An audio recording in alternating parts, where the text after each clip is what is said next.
Ai, ai, Olá pessoal, sejam bem-vindos a mais um vídeo da Fornalha. Hoje estamos aqui eu e o António Dias para discutirmos aquele que provavelmente é o filme mais esperado do ano, Duna, parte 2. I see possible futures all at once. And in so many futures, our enemies prevail. But I do see a way. There is a narrow way through.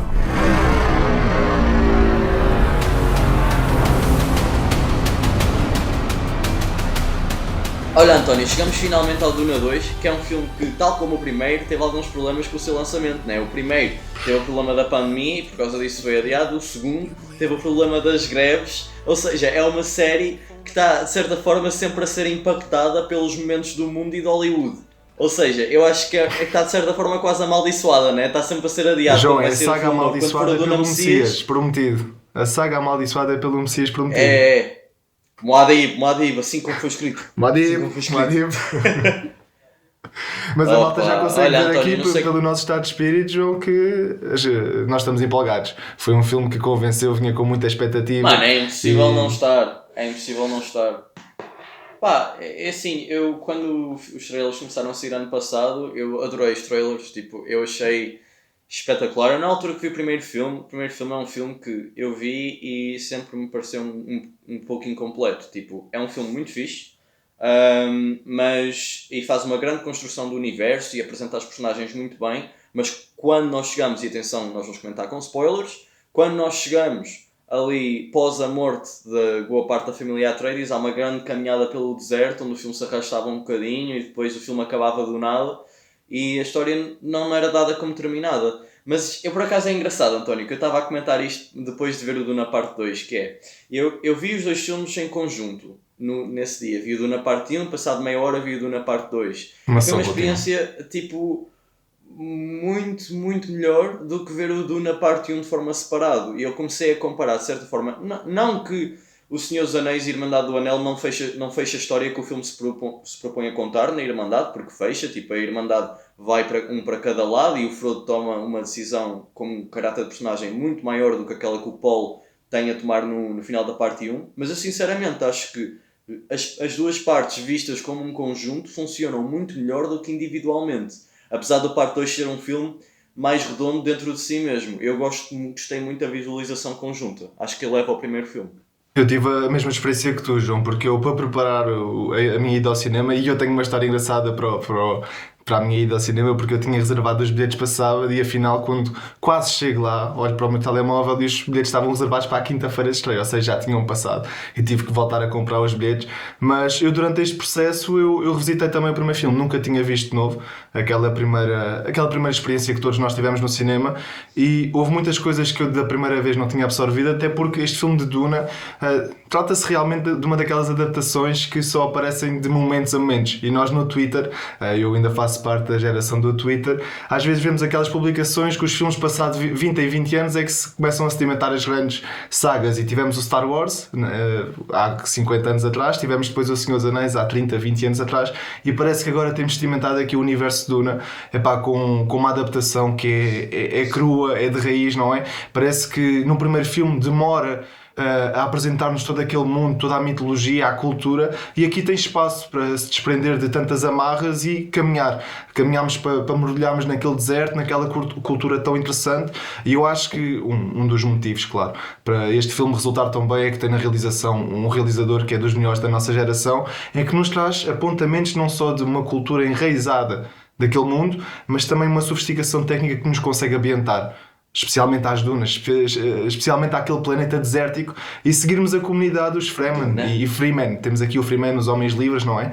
E achei espetacular. Eu acho que este filme eleva-se em relação a ritmo, como tu disseste, eleva-se em escala e leva-se também em desenvolvimento de personagens, e é um filme espetacular, com uma experiência que vale, como eu disse lá no Instagram e partilhei também nas nossas redes sociais, vale a experiência IMAX. Melhor tela, melhor som, porque é um filme de baixo para cima. Espetacular, mano, espetacular. Mano, eu sim, assim, tipo, super impactado pelo filme no cinema, porque é um blockbuster que não deixa de ser um filme épico, uma escala épica, uma história que talvez a nível de estrutura não seja nada que tu não tenhas visto antes, mas acaba por ser porque Mano, tipo, como é que um livro que foi escrito nos anos 60 consegue pegar numa mensagem e numa construção de uma figura messiânica e do controle das massas através de grandes figuras do poder, através da religião, como é que isso é tão presente ainda nesta década em que vivemos, em que temos guerras a acontecer também por conta de figuras messiânicas, pronto, mas figuras religiosas. O Duna Parte 2 acaba de certa forma, por causa dessa mensagem, ser um filme até um tanto corajoso de sair no momento em que sai. Tanto que, não é, a guerra que nós temos agora está de certa forma a dividir imensa gente na América, em Hollywood, no mundo todo, e acaba por ser um filme, na minha opinião, por ter esse aspecto extremamente corajoso. Ele leva ao patamar, além de levar a mensagem, eu acho que as personagens ficam noutro nível aqui, sabes? Tipo, aquilo que eu mais tinha receio no filme era que o romance entre o Timothée Chalamet e a Zendaya fosse uma coisa assim, tipo, bué esporádica, que acontecesse do nada e era fosse para possível avançar que a isso história. acontecesse porque se trata de um blockbuster e muitas vezes são relegadas essas cenas para dar primazia às sequências de ação e à naturalidade, não é? A química dos personagens e também temos a sorte de termos aqui um elenco que é preenchidíssimo, com excelentes atores, e eu acho que cada ator tem a sua própria identidade e lá está, cada pessoa tem a sua própria forma de se manifestar, de se dar ao mundo, e isso é tão bom quando nós vemos a Zendaya a falar com o Timothée para lhe pedir que seja o Paul que ela sempre conheceu, para que não ceda à tentação do destino. E aqui também temos uma mensagem que é muito forte, como tu disseste. Temos uma mensagem messiânica, mas por outro lado o Paul a tentar lutar entre aquilo que supostamente lhe foi profetizado, mas também o seu caminho que ele tem que traçar para desafiar no fundo o destino, para também não ceder simplesmente à fé ou à religião, porque a religião, como tu dizias, pode manipular, pode ser também muito ambígua, e como nós temos neste filme a manipulação geral por parte de vários segmentos da sociedade. Temos as Bene Gesserit, não é? Quererem fazer o seu trabalho. Sim. Temos depois ali o povo Fremen, que quer outras coisas em relação ao seu Messias, e depois temos outras derivações com outros protagonistas não tão eticamente corretos, que também são candidatos a ser um Messias. E isto é realmente desbravar terreno até um pouco inexplorado na tecnologia do cinema, até porque temos um grande filme. E um grande filme que tem este orçamento, que tem esta dimensão, trazer temáticas tão aprofundadas, acho que vale a pena falar, porque não é todos os dias. Nós vemos muitos filmes artísticos em que se consegue explorar, mas por outro lado não temos um deslumbre visual como este filme é. E este é realmente um blockbuster cheio. E a sensação do épico, não é, António? De 20 a 20 anos. É disso exatamente isso ao meu pai, que é do género. É daqueles filmes que te faz voltar a pensar no cinema como uma coisa assim que pode abrir portas e coisas que tu nunca viste antes na tua vida, sabes? Eu acho que é um filme especial, eles não aparecem assim do nada. Tu tiveste também o Matrix, se calhar como uma representação da ficção científica, e tu tens agora aqui o Duna, que certamente irá transformar-se numa das maiores trilogias assim, de saga de ficção científica, se conseguirem aterrar com um ótimo terceiro capítulo. Pá, eu acho que tu começando o filme, ele já te faz uma cena que eu acho que é espetacular em comparação àquilo que nós estamos na parte 1, porque na parte 1 eu acho que não fica muito claro como é que eles sobrevivem no deserto, a cena dos fatos e etc, é tudo muito ok, tens que usar isto e etc, mas como eles fazem, como é que eles sobrevivem, tu teres os Fremen a retirar a água dos corpos e a água dos corpos dos Harkonnen não ser puras, mas serem boas para pelo menos fazeres para ficares com o corpo mais temperado, não é? Em relação às temperaturas do deserto. Eu acho que tudo isso é feito de forma não é super explicativa, estás a ver? Não é um monólogo de como eles sobrevivem no deserto, mas eles mostram-te a retirar a água, mostram como eles se livram dos corpos com as minhocas, tudo muito bem feito. E aquela cena inicial do eclipse, quase ali com um deserto super vermelho, os corpos a flutuar, e mais uma vez ele pega-te naquilo que ele fazia no primeiro filme, que é, apesar da banda sonora do Hans Zimmer muitas vezes ser estrondosa, há vários momentos em que o som é simplesmente diegético, ele não tem banda sonora e o impacto é super forte, estás a ver? Ali há um momento em que o homem leva um tiro na cabeça. Uma coisa que eu acho que também tinha resultado muito bem no primeiro filme e que neste segundo filme se deu seguimento foi precisamente exaltar as sequências de ação de epicidade, com uma transição entre aquilo que é uma música muito estridente para depois paragens completas da música em que nós só contemplamos imagens e a voz também das visões. Acho que fica tudo muito bem conjugado, João. E como tu falavas, uma coisa que eu realmente achei interessante neste filme foi a forma como se dá valor àquela água. A água torna-se quase uma coisa sagrada, não é? As pessoas têm que até desperdiçar uma lágrima, torna-se um sacrilégio. Acho tão interessante essa parte. Mano, imagina, não poderes expressar emoções, né, por conta disso, e depois mais tarde, quando começas a acompanhar ainda mais a cultura e a religião dos Fremen, tu tens aquele lago das almas, sabes? Em que... Exatamente. E eu achei interessante, porque imagina, se os Harkonnen, os inimigos, são sacrificados para a minhoca e retiram-lhe a água quase de forma bárbara, já o amigo dele, o Jamis, que é morto pelo Paul lá no final do primeiro filme, eles tratam aquilo quase como um funeral.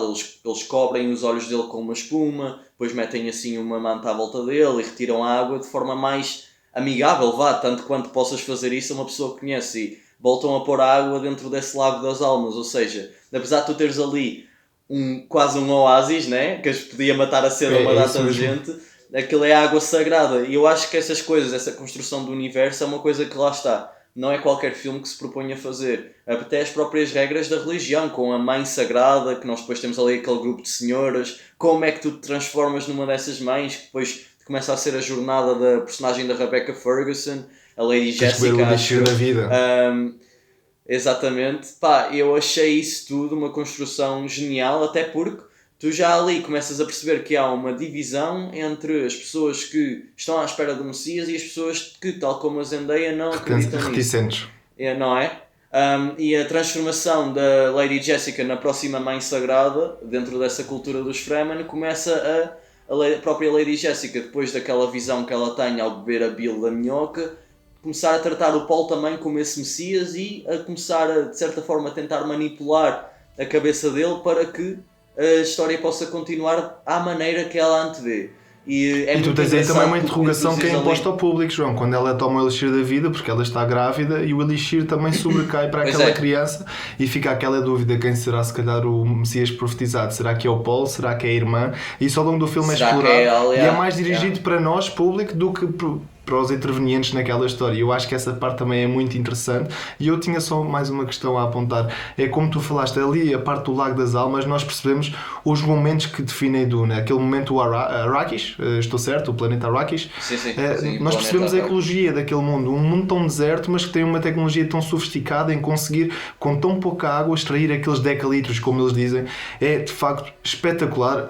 A forma... que é o diretor de fotografia é o Greg Fraser, não é? A forma como ele capta estes momentos numa escala épica, aquilo é mesmo grande, o plano é aberto, muito, muito bom. O sol a entrar também ali naquela parte meio rio, meio catacumba, espetacular. Ele trouxe aquela lente alemã que ele voltou a reutilizar, já foi rehoused, eu não sei o nome em português, mas ele fez a rehousing à lente, renovou-a, lá está, e essa lente era uma lente alemã que era utilizada nos anos 40, 50 e ela tem uma distorção assim de cantos, que foi o que ele utilizou no Batman. Ela não é bem anamórfica, mas é quase como se fosse anamórfica, não é? Não é tão anamórfica como no Batman, que no Batman tens realmente os cantos muito formados. Sim. Aqui é ligeiramente, mas é o suficiente para te dar a amplitude certa, mas ao mesmo tempo não desvirtualizar muito aquilo que é a ótica real do nosso olho humano. E eu acho dessa perspectiva, todos os planos, a fotografia como é implementada, até porque nós quando falamos de uma duna é um terreno que muitas vezes nós não habitamos e acaba por haver um mistério porque nós não sabemos o que é o sentimento de estar naquele terreno, e a forma como eles conseguem movimentar-se naquele ambiente é feito de uma forma espetacular. E eu gosto porque este filme também tem, lá está, a introdução ao desenvolvimento do Javier Bardem, como é que ele se chama? Ajuda-me, João, aqui, eu tenho aqui o nome dele. É o Gildar. Exatamente, o Gildar, e ele aqui traz quase como se fosse para o mundo ali dos Fremen a crença numa pessoa, mas de uma forma até leviana, traz-nos momentos de apontamentos cómicos.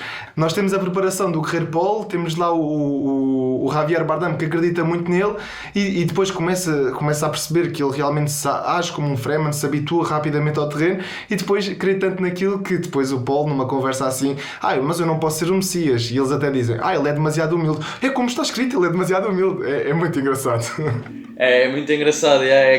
Lá está, aquela apresentação cega da personagem messiânica. Eles acreditam em tudo e arranjam desculpas para conseguir acreditar naquilo que eles veem acreditam. aquilo que Essa querem cena ver. é de partir a rir, ó António.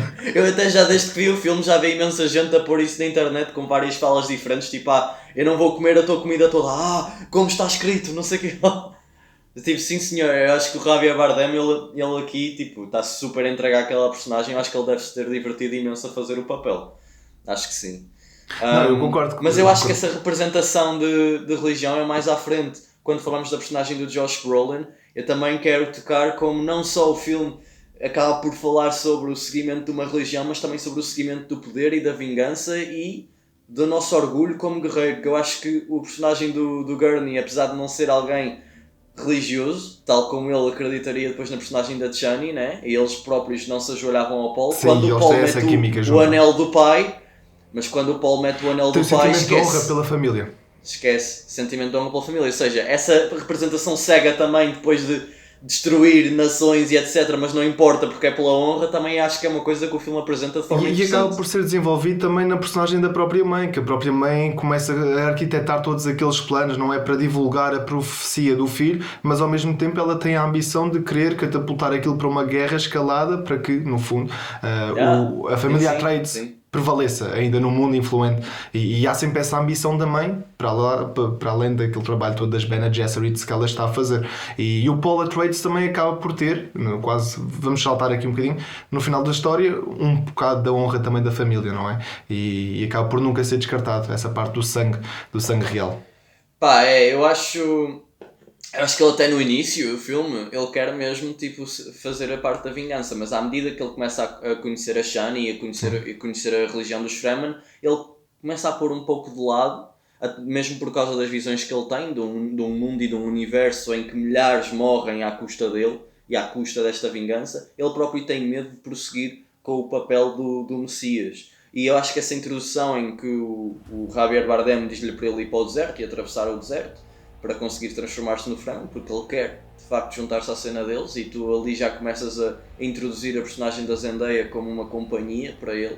E essa coisa que eu mais gostei a nível da relação deles foi que não foi uma relação que aconteceu por nada, foi de alguém que num começo inicial podia ter interesse nele, mas não confiava absolutamente nada dele, e essa construção do Paul a ganhar a confiança dela para mais tarde ser destruída, consegue criar-se assim uma relação muito interessante na minha opinião. E eu gosto muito da Zendaya como atriz. Eu acho que no cinema ela nunca teve assim um espaço tão grande para dar uma excelente performance como ela já fez em séries como Euphoria, mas aqui eu acho que ela entrega bastante bem, António. Eu acho que ela está muito bem no papel. E a responsabilidade também recai sobre o realizador, que dá camadas de humanização aos dois personagens, porque nós temos... Sim. É muito complicado estabelecer numa história, e isto é uma história quase de jornada de herói, profética, em que uma pessoa é humanizada. E aqui a escalada do Paul traz laços de humanização. Ele torna-se vulnerável perante a Zendaya nesta história, e lá está. E é difícil nós percebermos como é que uma pessoa que está predestinada e que tem visões do outro mundo, como é que este gajo pode ser humano, como é que nós nos podemos relacionar. E a Zendaya faz-nos a conversão daquilo que é o sentimento do público, dar-nos aqui o equilíbrio necessário à história, no fundo. E eu acho também muito interessante que nós começamos a entrar na mente do próprio Paul, que ele começa a ficar confuso, e algo que não nos foi ainda transmitido, mas que no primeiro filme e neste segundo trazem-nos já apontamentos, que a especiaria pode também conter algumas coisas alucinogénicas, e nós não sabemos até que ponto é que aquelas visões são visões de facto do extramundo ou são alucinações. E eu acho que isso está a ser construído aos poucos e de uma forma muito, muito subtil, mas bem feita. Eu gosto muito desta parte, de pensar que tudo o que nós vemos pode não ser real, pode ser também muito dúbio. E então temos num paradigma, aquilo que nós vemos não está certo. E é bom também refletirmos sobre este assunto. Eu achei isso tudo muito bem feito, António. E eu acho que esse primeiro ato, que é quase a introdução outra vez aos Fremen e a forma como o Paul se entrega com eles para culminar na cavalgada da minhoca, que é uma cena espetacular. Muito bom. Tu sentes a adrenalina do próprio feito de andar, vai no transporte público dali de Arrakis. É muito bem feito, e a evolução... Eu tenho algumas dúvidas em relação a como eles saem da minhoca, estás a ver? Ou como é que eles metem a... Mas eu gosto muito da hipervelocidade em que eles cavalgam ali na minhoca. Tu tens a areia a bater nos óculos, a própria dimensão da música dá todo... E não é só a música, é também os efeitos sonoros que são implementados. Tu vês a areia a bater, ouves a areia a bater nos óculos, é tudo... Os pormenores são feitos e trazem-nos realmente a dimensão de verossimilhança àquele mundo. Mas a evolução do guerreiro é muito bem feita. Ele monta ali muitos planos. Tu vês que ele evolui enquanto guerreiro, enquanto pessoa inteligente que se mobiliza naquele terreno, e depois tens também o senso de comunidade, que eles ali naquela tenda reúnem-se e decidem ali um nome dos Fremen, que ele agora não é o Paul, ele é o Paul Muad'Dib, que é um rato. Paul Muad'Dib Ulsu. Sim, que tem a ver com o rato do deserto, que eles já tinham mostrado no primeiro filme, nas visões, em que ele e Shani veem lá o rato. E é a genialidade do realizador em trazer-nos que aquelas visões acontecem neste filme e está tudo relacionado, do presente, do passado, do futuro. Muito fixe, algo que ele já também trabalhou em outros filmes, no Arrival, por exemplo, trabalha muitas vezes esta dimensão cronológica do tempo, em que não é uma coisa orgânica, progressiva, mas algo que é cíclico. E a própria história do Duna acaba por ser cíclico, porque esta dimensão das batalhas é uma coisa que na nossa vida reverbera desde os tempos mais antigos até aos tempos mais modernos. E quando nós pensamos nisso, a história é cíclica, o tempo mistura-se, e há aqui uma grande salganhada de momentos que é implementado neste filme e que é brutal. E quando nós começamos a descamar, a cortar a cebola deste filme, percebemos que tem muitos tópicos, muitas temáticas que são muito desenvolvidos. E só mais uma coisa, João, como tu disseste, eu acho que ele não nos transmite tudo através da fala. E o realizador tem uma entrevista muito, muito interessante que ele diz: eu prefiro numa imagem contar e condensar tudo numa só imagem do que dar 5 minutos de diálogo. E eu acho que isso sintetiza bem a obra do realizador. Eu acho que isso falta muito em muitos blockbusters em Hollywood, em que tu vês uma coisa extremamente expositiva, às vezes numa história boa, mas que acaba por se tornar aborrecida por causa disso. Eu acho que os enquadramentos visuais que ele encontrou neste filme, quando ele está a chamar a minhoca para a cavalgada, ele vai assim no meio de uma duna e depois os gajos filmam aquilo num plano aberto em que ele está pequenino e a duna vai assim na diagonal. E é um dos planos mais bonitos do filme todo. É tipo, é extremamente bem enquadrado. Eu não consigo sequer tipo, pôr em palavras de certa forma, mas é simplesmente imersivo, estás a ver? Eu acho que eles conseguem dessa forma fazer uma coisa muito, muito porreira. Eu gostava de ter visto a minhoca mais, vou ser honesto, não é uma crítica, mas gostava tipo, estás a ver aquele plano quando ele finalmente salta com a minhoca e tipo tu estás quase a fazer um freedive e a câmara vai tipo assim, e tu nunca vês a minhoca, tipo estás a ver? Tipo o Tom Cruise quando ele desce e começa a moto.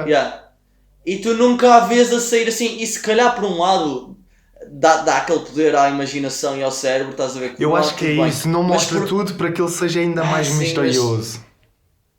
Eu acho que sim, mas é sequela e o problema que eu tenho com isso é tu já viste a minhoca antes. Já, mas nunca viste as minhocas nestas dimensões, porque na batalha final as minhocas são muitas minhocas, vês a boca toda aberta, elas ali em plano vertical. Eu por acaso aí não tenho qualquer apontamento, João, mas eu concordo completamente contigo. Não é uma crítica negativa, é só algo que tipo, eu gostava de ter visto, mas não me importa que tenha sido desta forma, estás a ver? Pronto, é só isso. Não estou a descontar pontos ao filme à custa disso. Mas olha, eu estou aqui a ouvir no meu soundtrack aquela que para mim é o melhor tema do filme, que tem a ver com o Paul e a Shani, que se chama A Time of Quiet Between the Worlds, ou algo do género. Que eles estão sentados numa duna a falar sobre as ideologias deles e entretanto depois partilham um beijo. Eu acho que essa música, a junção do plano que vai assim a uma redoma, tipo, a construção da relação deles lembrou-me imenso. São filmes completamente diferentes, com propostas completamente diferentes e uma relação diferente, mas eu já não me lembrava de um épico a construir uma relação assim tão bem como aqueles primeiros 20 minutos do Braveheart em que ele está ali na aldeia com a mulher e passa muito tempo com a mulher e depois a mulher mais tarde é morta, mas essa construção aos poucos foi mesmo bem feita, eu fiquei mesmo satisfeito. Não, tu tens a fotografia que começa a subir e depois quando chega ao tubo começa a circundar o casal, não é? Que cria aquele espírito amoroso. É muito orgânica esta relação, João, mas eu como estava a dizer, tu tens aqui uma transição que é muito bem feita, porque tu partes de uma duna em que aquilo é tudo muito quente, tens a especiaria que brilha, as coisas são muito vibrantes, muito quentes, e nós depois somos imergidos para um patamar que é um planeta dos Arcanan, em que o sol suga a energia, suga a cor, suga tudo e mais alguma coisa, sol as pessoas preto. são frias, as pessoas matam-se umas às outras, gostam das guerras dos gladiadores, são todos brancos, não têm cabelo, não têm pelos, não se importam quase pela vida, não neonazis. querem saber de nada. Quase neonazis, exatamente, ali numa rebelião completa, e temos a introdução do Austin Butler ali num general que, eu tenho aqui o nome, Feldrauta, o maior e mais psicótico dos personagens aqui em Duna, e que encarna aqui, eu gostava de o ter visto mais tempo, sinceramente, eu estava à espera que ele tivesse mais protagonismo neste filme, mas ainda assim não me posso queixar, porque no tempo que foi exibido, ele realmente encarna aqui uma personagem viscosa, ainda mais nojenta do que o próprio Stellan Skarsgård, não é? Que já era nojento no primeiro filme. Mano, é assim, há muita gente a dizer que é um dos maiores vilões das últimas décadas. Pá, é assim, eu não vou dizer isso. Mas a cena da introdução, para mim, é uma das melhores cenas de introdução de vilões que eu já vi. Mano, a construção... Pá, e nem é só isso, é tipo, ele lá é apresentado, ele mata logo uma criada, e a segunda criada que ele mata de uma forma mesmo, tipo, mesquinha. Ele mexe a faca assim... E pois tipo, é uma coisa tão fria, apesar de ser um filme que é para maiores de 12 anos, pelo menos aqui em Inglaterra é para maiores de 12 anos, mano, o filme, eu acho que ele apresenta alguma violência até mano, é que ele não faz só isso, sabes? ele esfaqueia de uma forma tranquila e depois diz, é para vocês comerem. Pois, lá está, e depois mais tarde quando ele mata os gajos na arena, ele diz, enviem os corpos para os meus aposentos que elas estão com fome, já não comem há uma semana, algo do género. Mano, E tu vês que o culto da personagem à volta dele, ele quando mata as criadas, além de dizer para elas a comerem, elas estão tipo, parece que exaltadas pela morte que aconteceu à frente delas e contentes com aquilo que ele está a fazer, sabes? E tu sentes mesmo o poder e quase assim numa cena completamente macabra, e a entrada da arena, tu teres aqueles guardas que parecem uns diabos assim, com umas cenas... E os bacanos estão drogados, eles estão a estar drogados, nem estão no máximo das suas forças, aquilo é mesmo ignóbil, é uma coisa que não faz sentido nenhum, só o outro bacana que é asiático, que parece que não está assim tão drogado e que até dá uma sequência de ação interessante, mas aquilo é muito, muito chato. O Stellan Skarsgård decidiu não drogá-lo, que era para o gajo ter uma batalha tipo fixe no dia de anos dele.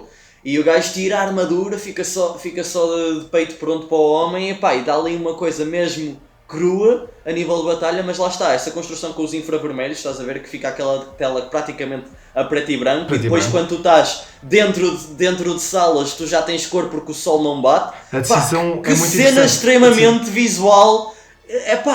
É uma construção de cinematografia que são coisas que tipo, tu não vês em blockbusters assim. Eu acho que se eu tenho algum ponto negativo a apontar ao filme, acho que é precisamente naquela sequência dos gladiadores, não pela perspectiva artística de trazer o preto e branco, mas porque tu sentes pela primeira vez em que aquela arena gigante cheia de pessoas, aquilo não são pessoas, tu sentes que já são bonequinhos, mas também pronto, não se poderia fazer de outra forma. É o único apontamento que eu tenho. O público, a atmosfera dos espectadores, senti que eram bonecos, não senti que eram pessoas, mas é o único apontamento e não estou nada em relação ao filme, mas senti um bocadinho. Eu por acaso não senti, até porque ele quando grava dentro da arena tu não vês o público, porque aquilo é quase uma parede enorme e o público está lá para cima. Por acaso não senti, mas pronto, tudo bem, compreendo. Eu gostei muito de como depois as personagens dentro desse mundo começam a trabalhar tipo nas sombras, estás a ver? Tens ali a personagem da Léa Seydoux, que é uma grande atriz que só está tipo 10 minutos neste filme, que é quase como o Nolan trata os grandes atores no Oppenheimer, né? Em que tu tens tipo o Rami Malek lá no Oppenheimer assim só de pano fundo, o de Villeneuve também traz um elenco de 5 estrelas para fazer apenas a própria personagem. Eu acho isso espetacular. E tipo, mais uma vez, o plano das Bene Gesserit ali na construção de um novo Messias, de um Messias que elas próprias consigam controlar, um Messias feminino. É interessante porque tu sabes que a Lady Jessica tem uma miúda também a crescer dentro dela, ou seja, também te dá mais tarde tu perceberes que eles são Harkonnens e perceberes que o Paul era suposto ser uma miúda e era suposto casar-se com o Frey Rotha. Ou seja, isso não sei se fica super claro ao longo do filme. Eu acho que não fica super claro. Mas eu acho que isso é uma cena super interessante, estás a ver? Mas tu tens a perspectiva de, nesta crença das Bene Gesserit, o próprio Fred Rota estar equacionado a ser um dos Messias revela muito acerca daquilo que esta própria comunidade espiritual é, que não se interessa realmente pelo bem do mundo, interessa sim por uma profecia qualquer que vai trazer benefícios simplesmente àquele culto, não às pessoas, mas ao culto em si. Ou seja, acaba por haver aqui um debate entre egoísmo, egocentrismo e individualidade para um bem próprio, e depois o contraste em relação àquilo que é um bem comum interpretado naquilo que é o Messias dos Fremen, não é? No fundo é o significado da libertação e da libertação em relação à opressão. E João, e tu falavas, temos aqui um elenco luxo e nós temos, eu estou aqui a ver no IMDb, o Christopher Walken, nós nem falámos dele, mas temos a introdução do Imperador, realmente temos a primeira visualização à grande teia, à grande aranha deste universo galáctico, naquilo que é, eu acho, uma introdução um pouco pálida em relação a um personagem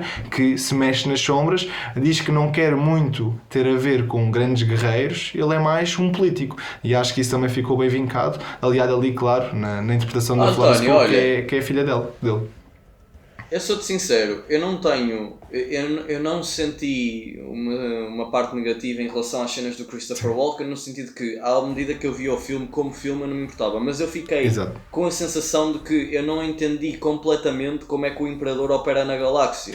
Exatamente. Porque, lá está, ele é o grande poderoso, o grande político que tem poder sobre as outras casas. O próprio personagem do Stellan Skarsgård diz ao Frey Rotha que ele tomando Arrakis, ele transforma mais tarde no Imperador, eles querem esse trono.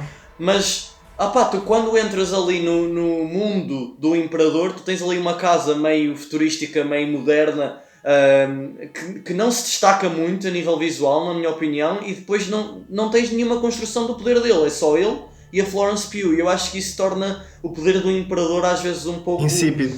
É pouco tátil, sabes? Tu não consegues chegar a um entendimento próprio de como as famílias entregam-se umas às outras, porque mais tarde no fim do filme eles falam de 7 casas que vieram para chegar a Arrakis, para parar o Paul. Ou seja, fica assim um bocado confuso, não é? Não, fica muito confuso, tu não percebes a dimensão da milícia daquele imperador, que supostamente, enquanto imperador, deveria ter a maior milícia. E depois também fica uma grande confusão, porque afinal a própria família Atreides tem uma potência nuclear, tu não percebes se as outras famílias têm uma potência nuclear tão grande como os Atreides ou não. Mano, também é um comentário sobre o nosso próprio mundo, mano. Potências nucleares e etc. Tipo, o filme está tão integrado na história de guerra e guerra à religião que eu acho que é uma coisa estúpida assim. E significa muito, porque foi utilizada, na guerra final, são utilizadas 2 bombinhas. Mesmo que não sejam para matar, são utilizadas, não é? E causa aqui uma interpretação que é este Messias também está a virar aqui uma coisa muito bélica, em que o fanatismo se está a apropriar e que ele também começa a fazer tudo o que quer, e também não pode ser assim. Eu acho que é a construção de um vilão, António. Eu não sou tanto da personagem eu acho que é aquela jornada de herói tipo Anakin Skywalker, quase. Pois nós temos muitos paralelismos e eu senti com o Star Wars, mesmo muitos contraplanos nas costas, a forma como os personagens se relacionam, acaba a própria revelação do personagem, que ele é um arcana, não é? Fez-me lembrar aqui muitas relações com Star Wars. Tens razão, ele é um Harkonnen, pois é. Eu acho que essa relação é muito fixe, é um bocado jogada no filme, mas ela é fixe, é uma relação fixe.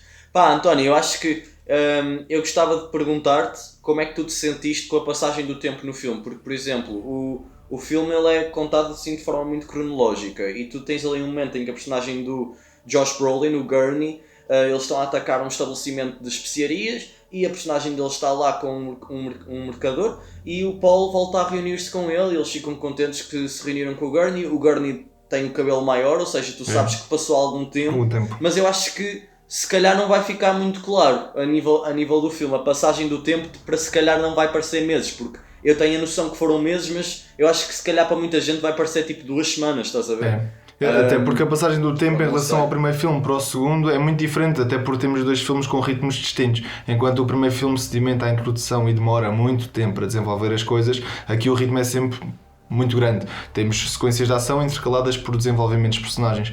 E eu concordo contigo, não fica vincado que se passou 2, 3 meses simplesmente pelo cabelo, não é suficiente, até porque lá mais à frente nós temos a caminhada, aquilo que é, pronto, no fundo os Harkonnen bombardeiam aquela cidade do norte, migram para o sul. Sim. E o Paul tem que atravessar sozinho um caminho que é para uma cidade sagrada. E isso é uma questão de um frame e tu não percebes que ele sequer foi para lá. Entendes? Acaba por ser um corte seco em que está aqui num sítio e passa logo para outro. Mas, António, é aquilo que eu estou a dizer. Quando ele montou o verme pela primeira vez, tu não tens a noção, eu pelo menos não tenho, que em ele comparação é muito aos maior que outros os outros vermes da todos. escala. Ou seja, tu não consegues perceber porque é que ele chega lá primeiro, porque é que ele é mais veloz, porque tu não o vês. Só vais vê-los depois na batalha final. Tu ouves eles a dizerem, ei, montou o gigante, o maior já viste, mas tu realmente não tens essa escala porque tu não tens termo de comparação. Tens termo de comparação porque o sangue da bilis que eles retiram àquele verme era muito pequenino, mas só essa comparação é que tu podes ter. Sim. Mas sim, António, ele chega lá primeiro e ele próprio vai tomar a bilis do verme. Pá, eu acho essa cena muito fixe. Tens ali uma visão com a Anya Taylor-Joy também. Ela aparece do nada ali no filme. Que é a irmã dele. Mano, eu vou-te explicar uma coisa. Assim, era a irmã dele. Eu vou-te explicar uma coisa. Sim, ela é a irmã dele. Ela própria diz, eu amo-te, Paul Atreides, a irmã não sei das quantas, a Alia, que eu acho muito fixe ao longo do filme, como tu tens o bebê a falar com a Lady Jessica e tu vês os planos do bebê, tipo 2001 Odisseia no espaço, estás a ver? É. Mano, é tão fixe, e a voz da Lady Jessica começa a ficar quase vou fazer uma comparação, mas tipo a voz do Gollum, estás a ver? Começa a ficar distorcida. Ela cada vez mais imersa dentro da magia negra, vou assim dizer, que existe no culto dela, mais ela fica estranha e sombria à medida que o filme se passa. É quase como um Palpatine, vá ali nos Não, e começa a ter tatuagens na Paul. pele em que traz aquela sensação de tu não confiares tanto. E tu vês isso no primeiro filme, numa das visões, quando ela está numa gruta com tudo escrito assim e tu vês muitas dela. visões que se concretizam neste filme, até o próprio Paul que começa a ter os olhos azuis e fica com os olhos azuis porque começa lá está a comer a especiaria e eles referem isso e acaba por ser muito interessante essa transição de tu veres que eles não só estão nos Fremen, mas começam a tornar-se, os próprios corpos começam-se a habituar àquela comunidade. Começam-se a adaptar, né? Eu acho isso muito bacana. Tu por essa altura tu já tens o Frey Rotha em Arrakis, já sacou o templo dos Fremen e substituiu o Dave Bautista na função de capitão ali do planeta. E nesse momento eles estão à espera do capitão dos Fremen, esse Messias, para de certa forma subir para cima deles. Mano, e aquela cena que o Timothée Chalamet se mete ali no centro e começa a atiçar o povo, mas depois começa a demonstrar o poder dele, o gajo dá uma performance espetacular aí. Eu acho que o Timothée Chalamet está muito bem. E lá está, toda a gente que não se ajoelhava começa-se a ajoelhar à exceção da Zendaya. E essa construção é muito bacana. Já mencionei há pouco o Gurney do Josh Brolin, ele a pôr o anel do pai, ele a assumir-se como Paul, Muad'Dib, Usul, Atreides, ou seja, tanto Fremen como Messias, como Atreides, homem de família. Eu acho espetacular, só que lá está, já começas a olhar para o Paul, eu acho, nessa cena de forma diferente. Eu diria que não, a vê-lo como que ele suprime completamente o nome do Paul. Eu acho que ele se torna o Muad'Dib, o Sul, Atreides, sem o Paul, porque ele corta completamente. Sim, mas ele diz Paul, mas ele diz Paul. É verdade.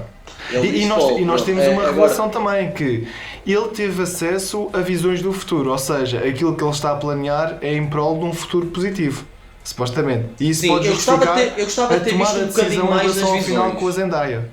É a minha interpretação. Sim. Eu gostava de ter visto um bocadinho mais em relação às visões. Tu tens, como mencionaste, o mar pós-deserto, mas eu acho que podíamos ter visto um bocadinho mais quando ele toma lá o cenas da minhoca. Mas lá está, a Zendaya vai contra a ideia dele, ela vai lutar pelos Fremen e não pelo Paul. Exato. E eu acho que tu começas a montar ali para uma batalha final em que tu trazes o Imperador ali para a base dos Harkonnen, trazes os próprios Harkonnens com o Shudakar, que no primeiro filme são altos guerreiros, aqui toda a gente os consegue matar, mas tudo bem. Mas atenção que os Fremen também são guerreiros diferentes, porque os Fremen são a elite das elites dos guerreiros. E atenção, que eles estão a lutar na casa deles, ou seja, eles também têm os segredos e têm as minhocas também do lado deles para conseguir ter uma ter o Aja ali a carta na manga na batalha. João, mas a Que cena é uma batalha que eu espetacular, a acho forma muito... como a música sobe, a forma como o próprio Paul Atreides encara aquela multidão, e aquilo é quase como se ele estivesse a liderar uma jihad muçulmana em que todas as pessoas entram ali em comunhão, que acreditam num só destino, em que ele é o Messias, ele é o prometido, mas tu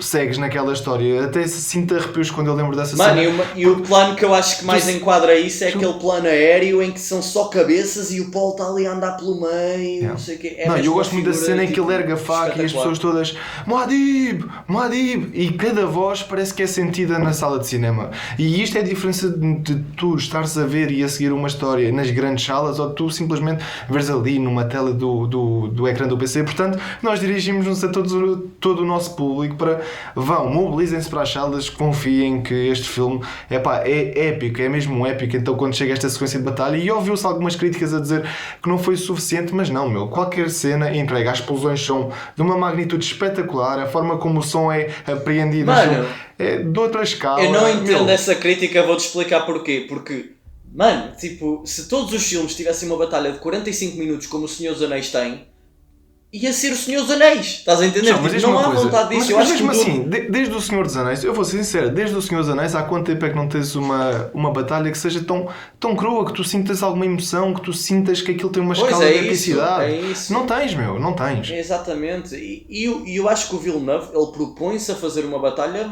nessa escala, mas mais focada no cerne da viagem do Paulo. Claro. Ou seja, todos os momentos de batalha que ele entrega, eu acho que tu passares dessa batalha épica para um duelo contido dentro daquela sala, pá, é uma decisão espetacular.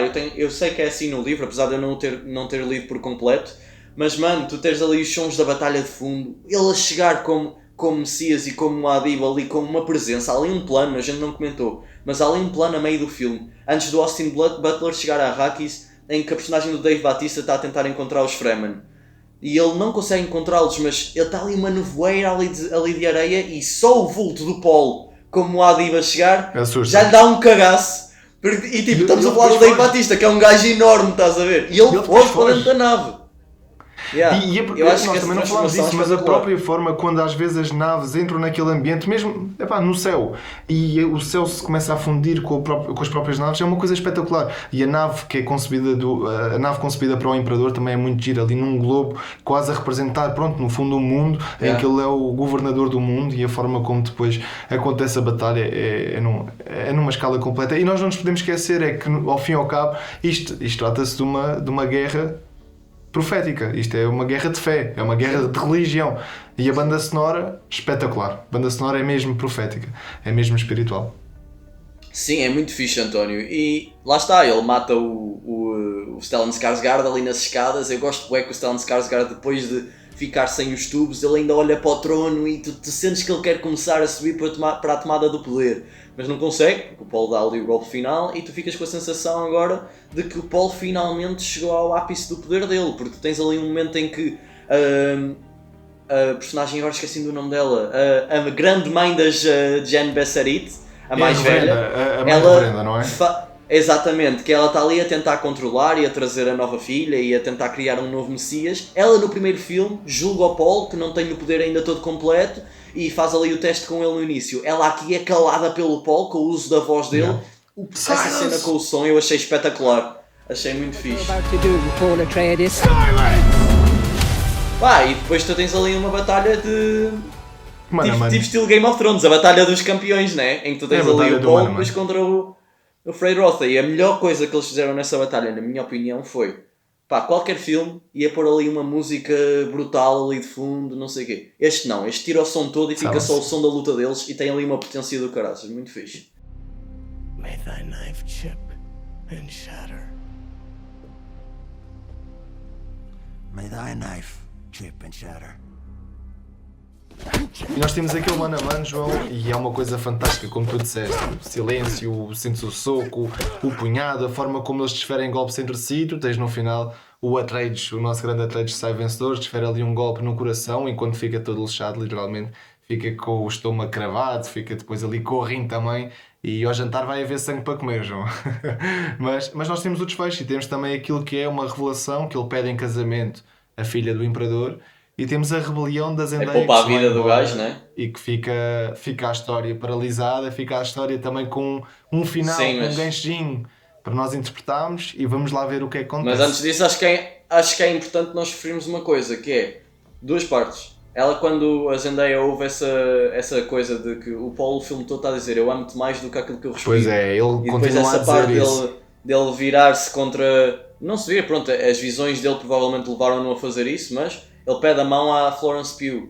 E a reação da Zendaya nessa cena é muito tipo interior, mas eu acho muito interessante. E mais tarde, uma coisa que eu acho boa, é forte, a nível de escolha de personagem, é quando tu tens a invasão das 7 casas que não concordam com os Atreides e o Paul, com o arsenal nuclear deles, ele diz assim ao Gurney: olha, manda a mensagem que se eles não recuarem eu vou mandar isto tudo contra eles. Eles não recuam e o Paul declara guerra contra as casas e quer explodir com aquilo tudo. E tu até tens a irmã dele na barriga a falar com a mãe o que é que vai acontecer, e a mãe diz: o teu irmão vai agora criar a guerra Assumir. espacial contra as casas todas. E tu ficas: mano, este gajo já não é um herói, este gajo é ganda, na minha opinião, este gajo é um ganda ganda vilão. Estás a Bem, entender? tu tens literalmente um exército, não é ao dispor daquele personagem porque acredita num bem maior E a forma como eles...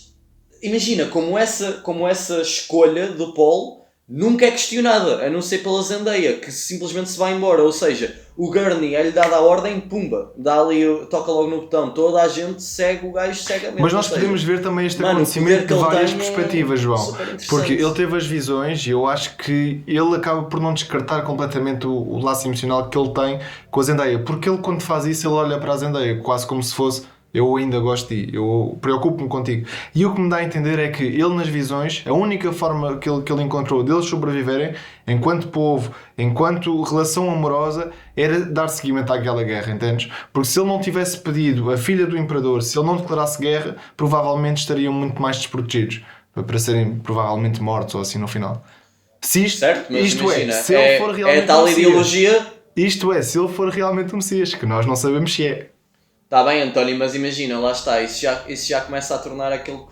É uma discussão super interessante, mas imagina, como é que a salvação de um universo implica a destruição de tanta várias gente. sociedades? Ou seja, é aquela estratégia estilo Thanos, em que tu tens que matar metade do universo para que o universo possa ser reconstruído e prosperar dessa forma. Não que seja exatamente a mesma coisa, mas tu tens ali uma decisão por parte dele de ok, vou gerar a guerra contra estas casas todas, tomar o controle para que, possivelmente, tal como estás a dizer, possamos ter um mundo melhor, estás a ver? E tu tens eu um acho contraste que isso completo é... entre aquilo que é o final do primeiro filme com o segundo, ou do primeiro filme com o segundo. No primeiro, aquela família cai em descrença, ele está no pior momento da sua vida. Aqui ele está num auge, está quase como se tivesse toda a sua plenitude das forças. Tá, mas lá está, eu sou da opinião que, imagina, apesar de essas decisões possam ter sido tomadas em base às visões dele e em base ao mundo que ele tem, a personagem aqui torna-se quase de certa forma implacável. Ah, e não, sem dúvida. não vai haver uma discussão, vai ser tipo em torno da visão dele,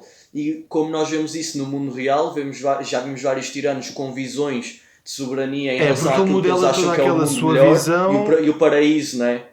Ou seja, a visão dele de paraíso vai implicar destruição e morte de milhares. Ele Ou está a seja, modelar aquilo que eu todas as acho suas interessante ações é em relação isso. àquelas visões. É problemático, claro. Enfrenta uma guerra em É prol de super uma visão que ele teve. problemático. Yeah. Que lá está. E que no Duna, e eu, por pessoas que ouço a falar, esta discussão também surge, que a especiaria traz aqui uma dependência química e que as pessoas começam a alucinar. Portanto, as visões podem não ser realmente aquilo que ele está a ver, e sim aquilo que o cérebro quer que veja quando está completamente drogado. E esta dimensão ainda não foi explorada no filme. Pode ser que se torne uma coisa interessante em coligar o significado da especiaria com droga, e que pode começar a surtir efeito. Sim, sim. Sim, acho que pode ser super interessante. E tu tens, lá está, estavas a mencionar depois o gancho com a personagem da Shani ali à espera do verme, a música a subir, ela completamente revoltada contra aquilo que o Paulo está a fazer. Pá, eu na altura eu fui ver o filme com amigos e com a minha namorada e nós gostamos todos do filme, mas metade do meu grupo de amigos ficou tipo: opa, acabou outra vez em aberto, não sei o quê. E eu acho tanta piada, porque imagina, há tantos filmes que nós damos como masterpieces porque já vimos a conclusão da trilogia. Senhor dos Anéis, pá, o Padrinho, não que o Padrinho 3 seja um bom filme, mas o Padrinho, e tu ficas ali a pensar, mano, se eu tivesse visto as Duas Torres no cinema sem ter base os livros, será que eu teria ficado satisfeito? João, aliás, será que eu teria ficado satisfeito com o Império Eu Contra-Ataca? diria a própria O Império Irmandade do Contra-Ataca, Anel. por exemplo. Eu diria a própria Pronto, a Irmandade do Anel, As pessoas ficam assim, o "Então, Império mas isto Contra-Ataca. acabou." Se calhar nem sabiam que ia haver sequência, isto acabou, isto acaba assim, então ficam aqui a meio do caminho. Exatamente, ou seja, mas lá está, ao passar do tempo, e eu espero que o Duna Messias consiga fechar esta trilogia de uma forma satisfatória, que, opá, nós tínhamos ali uma trilogia que daqui a 5 ou 10 anos, tu quando fores a ver outra vez, pá, tipo, Tudo esses faz problemas sentido. não existem, né? Tipo, tu já viste, tudo faz sentido, ou seja, eu acho que é preciso também ter alguma calma, tipo, ok, o filme acabou em aberto, mas nós sabemos que vai ser uma trilogia para terminar a história do Paulo agora no terceiro e esperar até lá para ver se vai ser uma boa história ou não. Pronto. Mas eu acho que o sentimento acaba por ser um bocado diferente deste segundo filme para o primeiro. Eu acho que o primeiro é muito anticlimático, que este acaba no clímax. Não. É diferente, porque tu acabas com o espírito, sim, isto vai dar merda, eles vão Sim. para a guerra, vai aqui haver uma mega batalha galáctica, mas é com um tema em cima, é com as pessoas todas com uma adrenalina imensa, na sala de cinema tudo aos berros, tudo a querer ir para a guerra e aquilo é... Acabas mesmo, grande filme que eu fui ver, o que é que aconteceu aqui, mano? Mano, tipo, eu achei espetacular. Eu ainda não. Eu desde que parei de ver o filme, né? Já vi o filme quinta-feira e ainda não parei de passar no filme. Tipo, ficou comigo mesmo. Acho que é daquelas experiências de cinema que nós temos sorte de termos visto o filme no cinema, sabes? Eu não tive a oportunidade de ver o filme em IMAX, infelizmente, mas vou tentar ir ver dia 14, que eu vou estar em Londres. Vale a pena, ver João. em película 70mm, eles passam lá. É tipo um... É um tiro no... Eu tenho que vender um órgão para ver um filme em IMAX no Reino Unido, custa quase 35 paus. Mas pronto, mano, eu vou pelo Duna, vou tentar ir. De qualquer das formas, é um filme, como daqueles filmes que já disseste, só aparece tipo em 10 ou cada 20 anos. E sinceramente ficou-me marcado.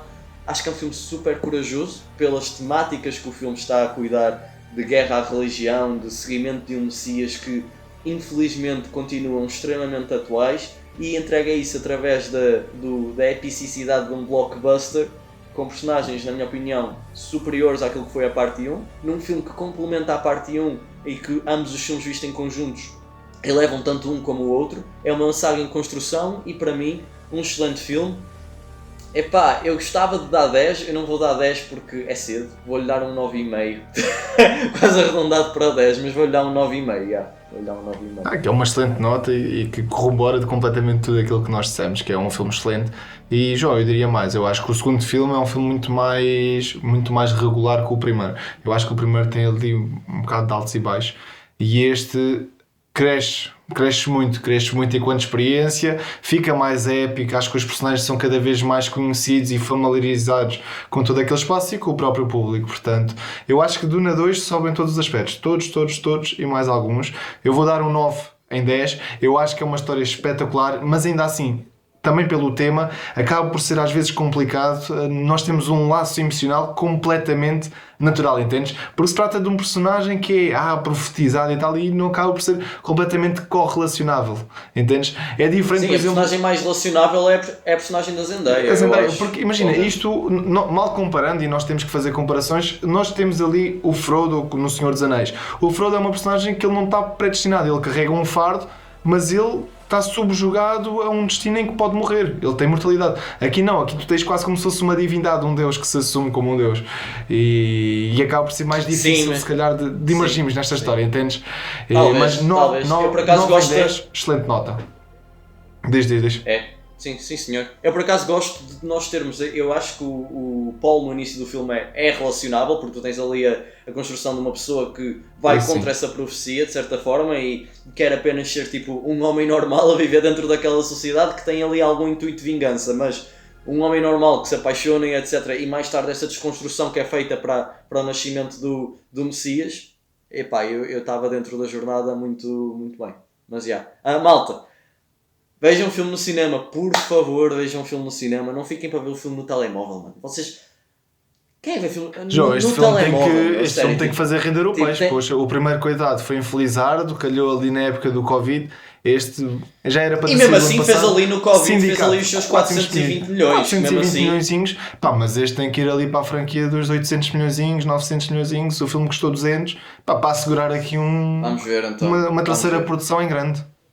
Porque, João, O que é que achas? Eu acho que para nos 700. Vou ser Olha, honesto. eu digo-te uma coisa, Eu eu só- gostava que fosse ao bilhão, mas eu acho que para nos 700. Posso estar pá, eu por enganado. mim, a malta canalizava o dinheiro todo que vai despender dos filmes de super-heróis que vão sair este ano. Pum, mete tudo para a Duna. Empurra o Duna, que o Duna é uma produção que vale a pena. É aquela produção, mano, que tu não vês em filmes de super-heróis. Atualmente não vês. E raramente vês, porque é uma coisa grande, bem feita. Não parece que estão ali no estúdio. Sabes o que é que eu com um acho, plano António? Eu acho que é em que importante o nós- software expande. Eu acho Não, que é não. importante nós comentarmos isto. Sabe bem os últimos 3 grandes blockbusters serem coisas diferentes. Tiveste o Oppenheimer, tiveste Então não. o Barbie, tiveste... Epá, gostando mais ou menos de cada um dos filmes, mas tipo, tiveste agora o Duna 2. Mano, tipo, já começas a reparar que está a haver uma resposta por parte de Hollywood Uma aos diversidade. poucos para quebrar a roda de ser só o cinema de super-heróis. Que pode continuar a existir, mas tem que haver alguma diversidade dentro do género de cinema que nos é entregue nesta Claro. grande escala. E o Duna entrega a 100%, na minha opinião. Portanto, já. João, Acho temos que de sim. volta aos grandes épicos que nós gostamos. Nós falamos tanto disto na fornada. Ora! Finalmente temos aqui o surgir. Realmente agora temos o surgir porque o primeiro filme implementou, sedimentou, mas não era real porque ainda não tinha um segundo filme que efetivasse esta saga. Duna 2 confirmou, superou e Denis Villeneuve, tu estás de parabéns porque isto é um filmaço. Muito, muito, muito bom. Malta, nós ficamos aqui. sigam, Moadib, grande like. Salvador! Moadib, Paulo Moadib, eu nunca mais vou esquecer deste nome. Paulo Moadib, Ulsu, Atreides. Atreides! Está bem, ó, pessoal, sigam, compartilhem, deem like e subscrevam o canal e a gente vai continuar com a nossa saga de Harry Potter, os nossos... Talvez, vamos ver se vamos conseguir fazer os nossos palpites Talvez, para o Oscar. talvez. E pronto, malta, olha, sigam-nos, nós somos gajos fixe. E é sempre um prazer acompanhar-vos. Epá, deem aqui o feedback, partilhem com os vossos amigos e digam-nos o que é que acharam de Duna 2, o grande épico de cinema de 2024 e a nossa principal aposta para os grandes filmes deste ano que vão surgir. E Duna 2, espetacular. João, não vais estar arredado qualquer título no Oscar, digo-te já. 6 Oscars ganhou o primeiro, este em aspectos técnicos, de certeza que estará lá novamente, porque é um feito. Eu não estou a ver o que é que vai ser competição, pelo menos para já, ainda é cedo, mas vamos ver. Vá, Vamos ver, António, vamos ver, olha, malta. até ao próximo episódio e solta Solta o DJ. Mete aí Duna Este é lá, especial que é João. português. Dunas.